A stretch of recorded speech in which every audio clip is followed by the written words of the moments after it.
Okay. You live, you learn, you experience, and you share, I guess. So, Jesus Christ, Yeshua, the Son of God, whatever you call him, is all about growth. Everything that God plants will grow. You ever go into the grocery store and see grapes that say seedless? Yeah, something ain't right. Because everything that God plants has a seed and has an appointed time for growth. Everything that God does is to advance you, to cause you to grow, to take you to new levels, new heights. You ever been in an off and on relationship where you just going in cycles? You part ways, come back, nothing has changed. You part ways, come back, still nothing has changed. Nothing is different. You're stuck. There's no growth. They still lack communication, still petty, still making assumptions, still immature, still childish. And you're like, dang, we still here? Something still don't feel right in that situation. They still don't see your worth in that job. You still ain't advanced. You have to love yourself enough to know when it's time to let go and move on. Stop going around in cycles, because that is not God's will for your life. I used to be the type of person who just wanted to be liked. And if we're being honest, that's most people. I would stay in certain relationships or friendships because I didn't want to hurt someone's feelings or make someone feel bad, or because I didn't want someone to view me differently if I left. But now I know my worth, and I know when something is not good for me, and I love myself enough to walk away. Wisdom is to love oneself, and people who cherish understanding will prosper. God's will for your life is growth and new levels. If something has you stuck, leave it behind and move on. God will let you know when it's time to move on, and you have to get to a point where you love God and yourself more than pleasing people. Sometimes we stick around because of a fear of hurting someone or someone viewing you in a different light. When you get to a point where you don't care about any of that anymore, you just care about God's will for your life, you will feel complete freedom. What is for you will move with you and grow with you.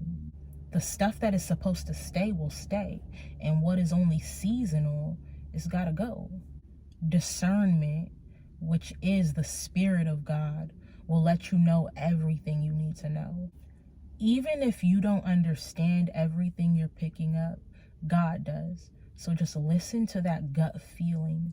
Listen to his voice. 9 times out of 10, God will say, no, that's not for you. Or, okay, now is the time to move on. And what the enemy does is he comes in and he says, did God really say that? It's the lie since the beginning of time. It's the lie since Adam and Eve. Like, did God really say that? And it's like deep down inside, you're like, yeah, he really said that. So it's like, don't doubt, because you already know. What's taking from you doesn't bring you peace, is actually robbing you and making you feel chaos on the inside of you. That is not the Spirit of God.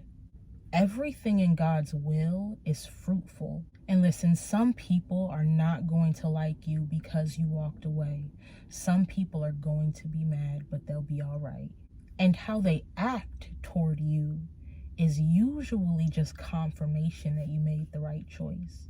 As long as you know on your end that there ain't no love lost, there's no grudge, there's no bitterness, there's no resentment, it's still all love. You just have to move on. And I'm not talking about cutting people off out of spite or because you're in your feelings. Like, I mean, you really got instruction from God. And some things may very well come back around, because some people are mature enough to have a conversation.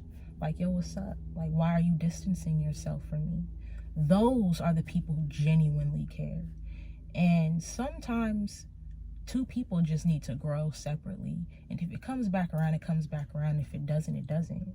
When Joseph was thrown into slavery by his brothers, and God used that situation to elevate Joseph, His brothers came back around and ended up needing him. But what Joseph did first was he tested them to see if they had changed, and they had. So it's like if something comes back around and you see no change, then it's time to leave it where it's at. Through everything, God is teaching you about who he is and about who you are. He's teaching you about himself, and he's teaching you about you. Every situation and experience is going to teach you about things that he's working on that are on the inside of you. He's revealing the broken places inside of you that he's healing. He's teaching you how to trust him. Take what he taught you and move on. Everything that is a part of God's will grow and flourish. It is always working for you and never against you. You know why some people miss what God is doing? It's because they're still looking through the lens of bitterness, resentment, anger, rejection, and offense. You have no clarity to even discern anything because you're so angry. You can't see what God is actually doing for you because you're operating in your flesh. I'm in a great place mentally and spiritually because I'm learning to let go. We hold on to things that we need to let go of and that we should have let go of a long time ago. We hold on to resentment and unhealthy thoughts and people and relationships that we should have been let go of.